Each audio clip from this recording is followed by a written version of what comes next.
Next ಆದೇಶಗಳು. ಆದೇಶಗಳು ಅಂದ್ರೆ commands ಅಂತ.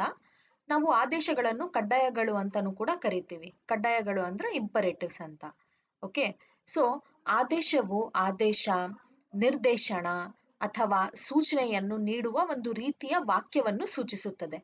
ಇದನ್ನು ನಾವು ಕಡ್ಡಾಯ ವಾಕ್ಯ ಅಂತಾನೂ ಕೂಡ ಕರಿತೀವಿ. ಈಗ ಯಾರಿಗಾದ್ರೂ ಏನನ್ನಾದ್ರೂ ಮಾಡಲು ಹೇಳಲು ನಾವು ಈ ಕಮಾಂಡ್ಸ್ ಅಂದ್ರೆ ಆದೇಶಗಳನ್ನು ಬಳಸ್ತೀವಿ. ಈಗ ಉದಾಹರಣೆಗೆ ಈಟ್ ಯೋರ್ ವೆಜಿಟೇಬಲ್ಸ್ ಅಂತ ಹೇಳ್ತೀವಿ. ನಿಮ್ಮ ತರಕಾರಿಗಳನ್ನು ತಿನ್ನಿ ಅಂತ. ಓಕೆ. ಓಪನ್ ದ ಡೋರ್, ಬಾಗಿಲು ತೆರೆಯಿರಿ. ಟರ್ನ್ ಆಫ್ ದ ಲೈಟ್ಸ್, ಲೈಟ್ಸ್ಗಳನ್ನು ಆಫ್ ಮಾಡಿ.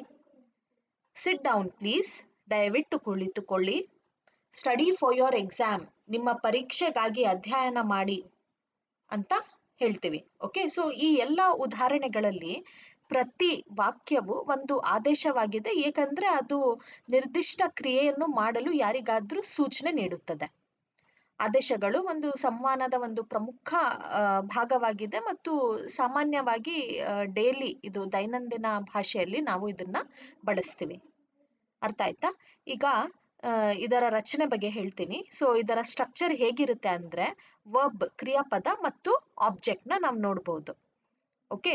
ಸೊ ಈಗ ಉದಾಹರಣೆಗೆ ಈಟ್ ಯೋರ್ ವೆಜಿಟೇಬಲ್ಸ್ ಅಂತ ನಾವು ಹೇಳಿದಾಗ ಈಟ್ ಅಂತ ಹೇಳೋದು ಏನಾಗುತ್ತೆ, ಅದು ವರ್ಬ್ ಆಗಿರುತ್ತೆ, ಕ್ರಿಯಾಪದ, ಆಕ್ಷನ್ ವರ್ಡ್ ಅಲ್ವಾ ವರ್ಬ್ ಅಂದ್ರೆ.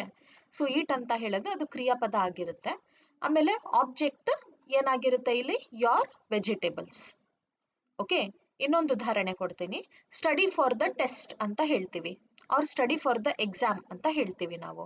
ಇಲ್ಲಿ ಕ್ರಿಯಾಪದ ಸ್ಟಡಿ, ಅರ್ಥ ಆಯ್ತಾ? ಅಧ್ಯಯನ ಮಾಡೋದು, ಸ್ಟಡಿ ಮಾಡೋದು, ಅದು ಕ್ರಿಯಾಪದ ವರ್ಬ್ ಆಗಿರುತ್ತೆ. ಆಮೇಲೆ ಆಬ್ಜೆಕ್ಟ್ ಅಂತ ಹೇಳೋದು ಫಾರ್ ದ ಟೆಸ್ಟ್ ಅಥವಾ ಫಾರ್ ದ ಎಕ್ಸಾಮ್ ಅಂತ ಹೇಳುವಾಗ ಅದು ಆಬ್ಜೆಕ್ಟ್ ಆಗಿರುತ್ತೆ. ಅರ್ಥ ಆಯ್ತಾ? ಸೊ ಇದು ಕಮಾಂಡ್ಸ್ ಬಗ್ಗೆ, ಆದೇಶಗಳ ಬಗ್ಗೆ ಕಲ್ತಿರೋದು ಇವಾಗ.